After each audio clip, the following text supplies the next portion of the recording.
Assalamualaikum warahmatullahi wabarakatuh.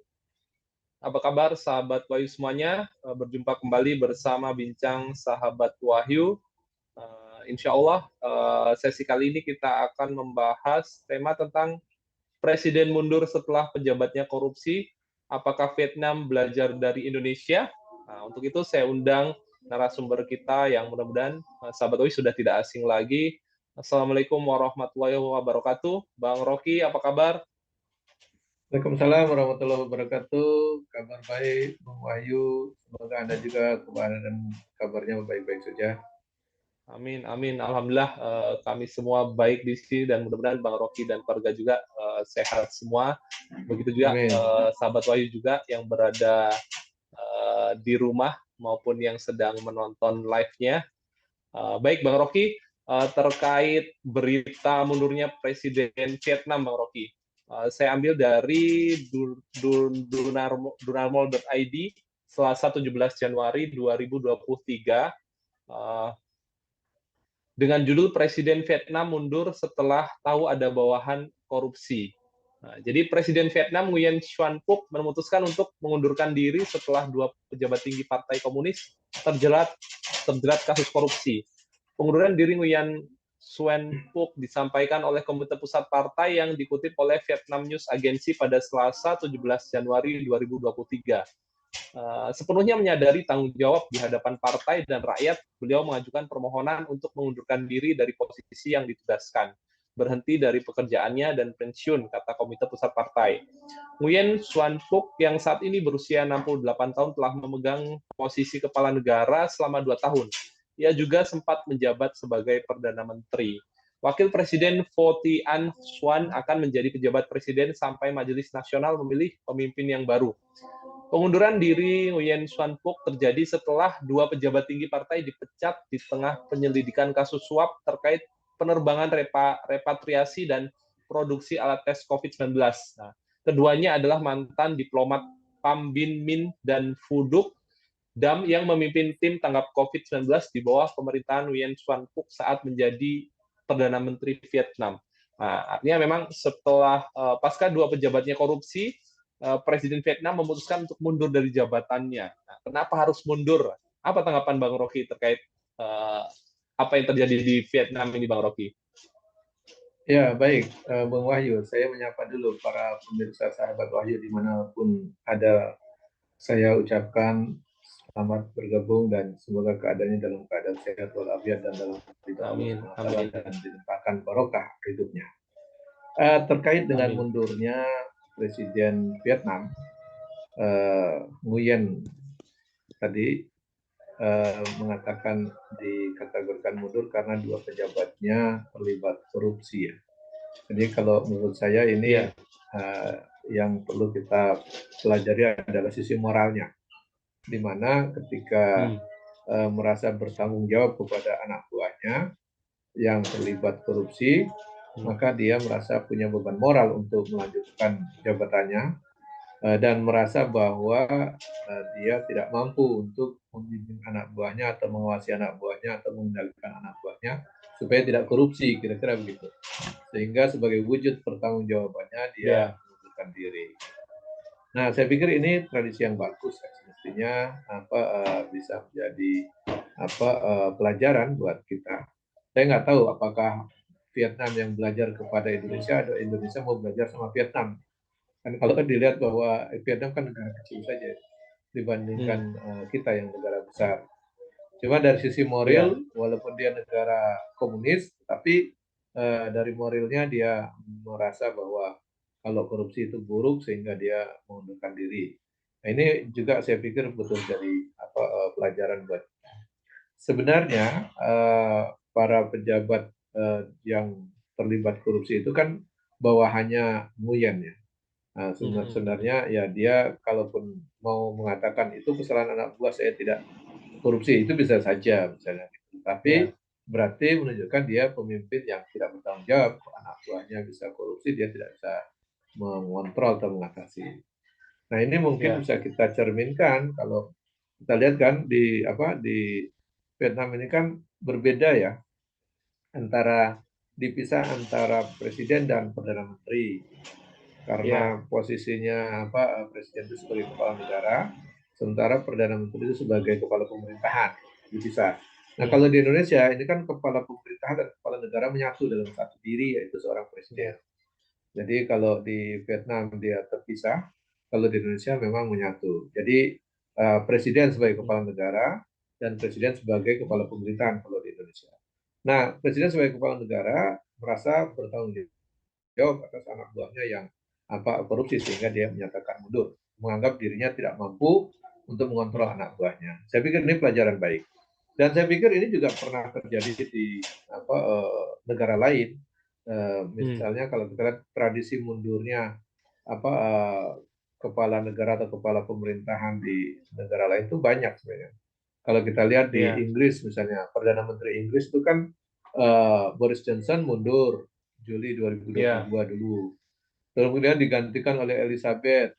Terus 20 Oktober lalu dia mundur juga, walaupun baru 45 hari.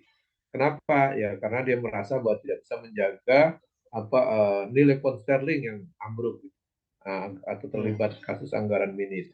Jadi walaupun hanya terlibat mata uang yang tidak bisa dipelihara saja, dia merasa punya beban moral untuk mundur. Saya pikir ini juga moral yang bagus ya. Kalau pejabat kita mungkin rupiah mau jatuh sampai berapapun mungkin dia tidak akan mundur, karena mungkin kita punya slogan pantang mundur. Nah itu mungkin tidak ya. Nah, jadi ini juga mungkin kita perlu belajar. Nah kalau kita lihat lagi di Selandia Baru, itu baru-baru juga diumumkan 19 Januari kemarin bahwa Perdana Menterinya Jacinda Ardern itu dia ingin menyatakan mundur nanti paling lambat 7 Februari 2023 nanti. Tapi dia sudah menyatakan pernyataannya di 19 Januari kemarin. Nah, apa yang diucapkannya, dia merasa tidak cukup tangki untuk melakukan dengan cara yang adil. Jadi mungkin merasa tangkinya kecil ya, tidak mampu untuk menampung berbagai persoalan sehingga tidak bisa berlaku adil. Dia merasa kurang mampu, itu langsung mundurkan diri. Saya pikir ini juga tradisi yang perlu kita apresiasi, karena kalau tidak mampu atau tidak ahli, memang baiknya mundur supaya diganti dengan orang yang lebih baik, lebih mampu. Sehingga negerinya atau negaranya bisa berjalan lebih baik. Saya pikir ini mestinya kalau negeri ini yang penduduknya sampai 270-an juta itu, saya pikir kalau satu presiden mundur masih banyak yang siap menggantikan, dan mungkin kualitasnya juga bisa tidak kalah baiknya, bahkan mungkin jauh lebih baik. Jadi kalau merasa tangkinya tidak cukup atau kapasitasnya tidak cukup untuk menampung berbagai persoalan atau mengatasi berbagai persoalan, memang mungkin bisa mencontoh Perdana Menteri Selandia Baru Jacinda Ardern itu untuk menyatakan diri mundur aja lah, nanti diisi oleh yang lain. Nah, kalau pelajaran dari Presiden Vietnam tadi, saya pikir ini juga perlu kita pelajari bersama, menjadikan contoh bahwa memang kalau ada pejabat yang korupsi, bawahan yang korupsi, sebagai pimpinannya harusnya merasa bertanggung jawab. Merasa bertanggung jawab itu dengan wujud dia tidak juga melanjutkan kepemimpinannya karena tidak memimpin anak buahnya tidak korup. Saya pikir ini juga pernah terjadi di Indonesia. Korupsinya bukan mundurnya maksud saya.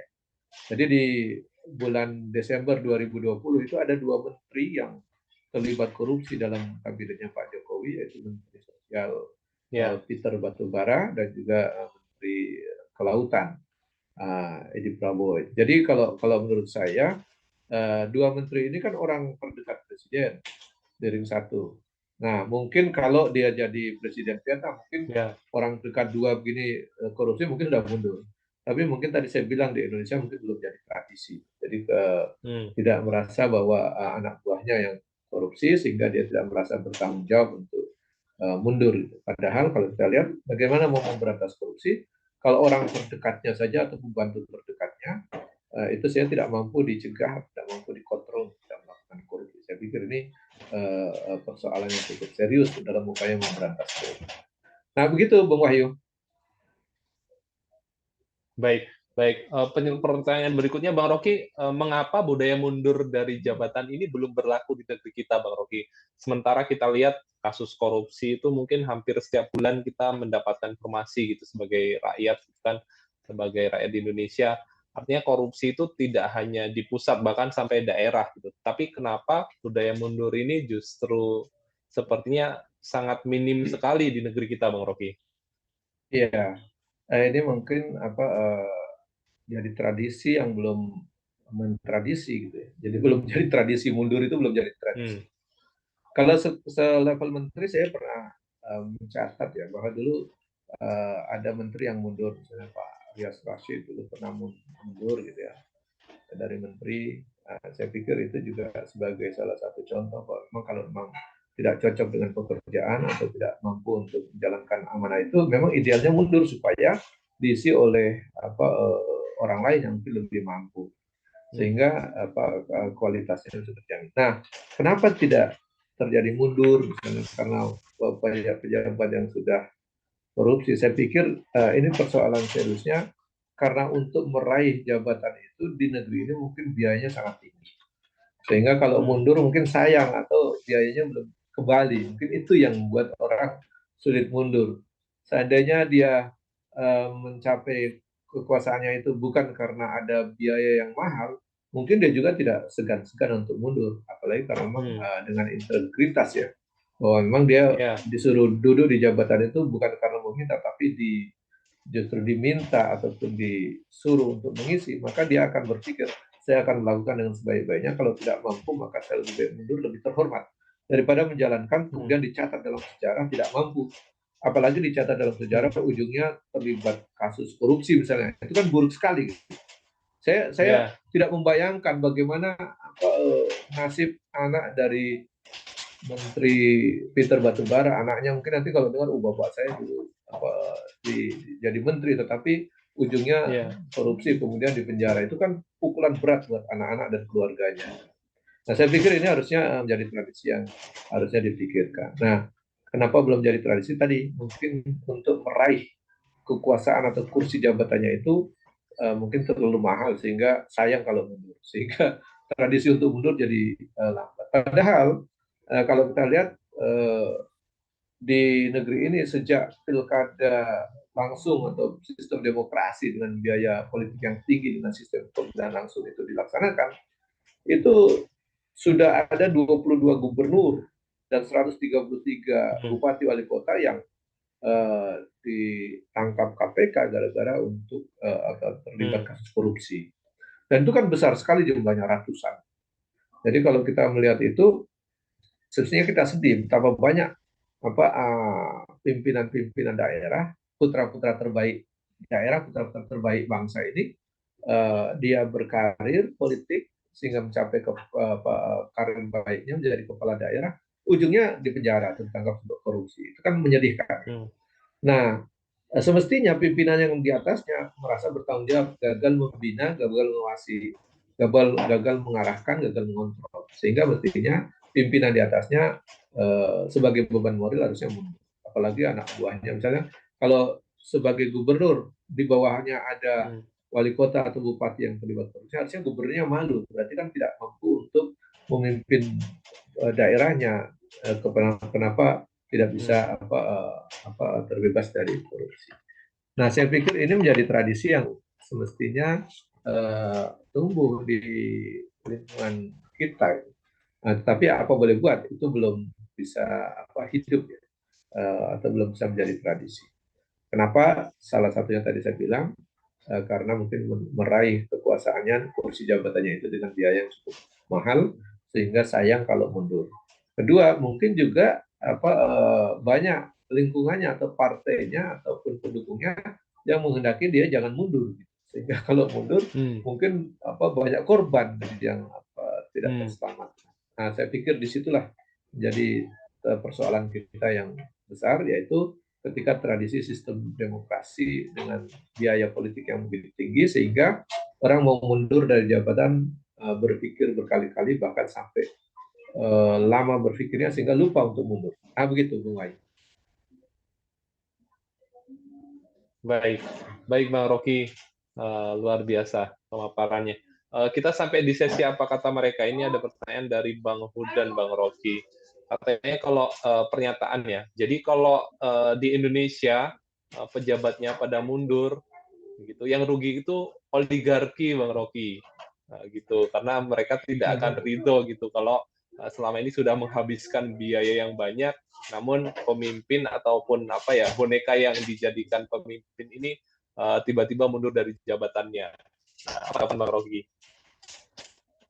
Ya, itu mungkin salah satu penyebabnya. Ya. Bahkan mungkin saya bilang itu salah satu variabel yang sangat penting dalam hal ini, yang sangat berpengaruh. Bagaimana mungkin, kan saya bilang, sering saya jelaskan, bahwa ketika seorang pejabat politik ingin menduduki dan meraih jabatan politiknya, itu harus melalui proses pesta demokrasi yang begitu mahal. Entah itu dia mau jadi presiden, menjadi wapres, mau jadi gubernur, mau jadi anggota DPR RI, itu kan harus kampanye, harus mendaftar, harus beli perahu, dan seterusnya. Dan biaya politiknya begitu mahal.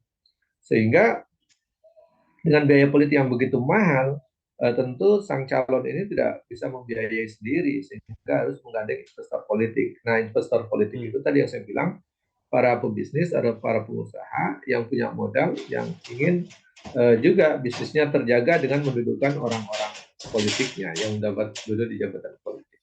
Nah, ketika duduk itulah, maka dia harus mengamankan kepentingan bisnis, atau kebijakan-kebijakannya harus mendukung bisnis tertentu itu. Nah, kalau dia baru menjabat setahun, 2 tahun, mungkin belum kembali modal, sehingga ya sayang kalau untuk mundur gitu. Sehingga tadi saya bilang bahwa berarti bisa jadi para sponsornya atau investor politiknya bisa rugi kalau mundur, dan ganti orang lain belum tentu dia punya komitmen yang sama dengan penggantinya atau yang digantikan. Nah, ini setuju juga saya mengatakan bahwa bisa jadi itu salah satu variabel yang cukup berpengaruh dalam konteks maju mundurnya seorang pejabat politik atau pejabat publik.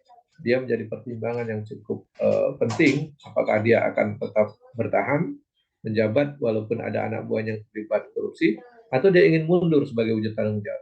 Saya pikir mungkin saja seorang pejabat politik itu merasa lelah dan juga merasa punya beban moral dan ingin mundur, tetapi mungkin komitmen-komitmen politik yang dengan para investor politik, kalau boleh dibahasakan sekarang itu kepada oligarki atau asing dan asing, itu mungkin belum terpenuhi semua, atau belum kembali modal semua, sehingga dia mungkin dilarang untuk mundur atau diminta untuk jangan mundur. Nah, begitu, Bung Ayu. Baik, baik. Kemudian begini Bang Rocky, apakah di dalam Islam sendiri gitu kan, di dalam sejarah Islam tuh ada juga gitu kisah-kisah atau sejarah di mana para pejabatnya gitu melakukan kesalahan, kemudian khalifahnya itu mengundurkan diri begitu Bang Rocky? Di dalam sejarah Islam, jangankan ada pejabat yang salah atau pejabat yang korupsi anak buahnya, tetapi tanpa ada kesalahan pun pejabat itu mundur gitu, dan itu udah tradisi yang sangat baik. Misalnya saya kasih contoh, ketika awal terpilihnya khalifah pertama yaitu Umar bin Khattab, semestinya yang paling populer itu adalah Umar bin Khattab. Ketika awal terpilihnya Abu Bakar Siddiq sebagai pengganti Rasulullah sebagai khalifah pertama, sebenarnya yang paling populer itu adalah Umar bin Khattab.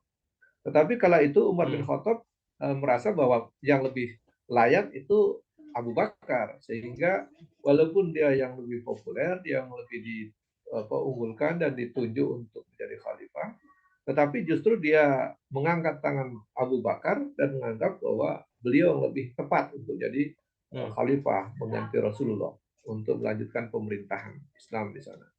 Maka saat itulah Khalifah Abu Bakar yang dibaiat.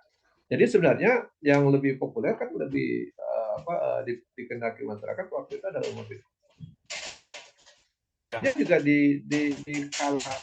Jadi ini mundur sebelum menjabat bahkan. Jadi luar biasa kan gitu. Jadi tidak ada kesalahan pun dia mundur.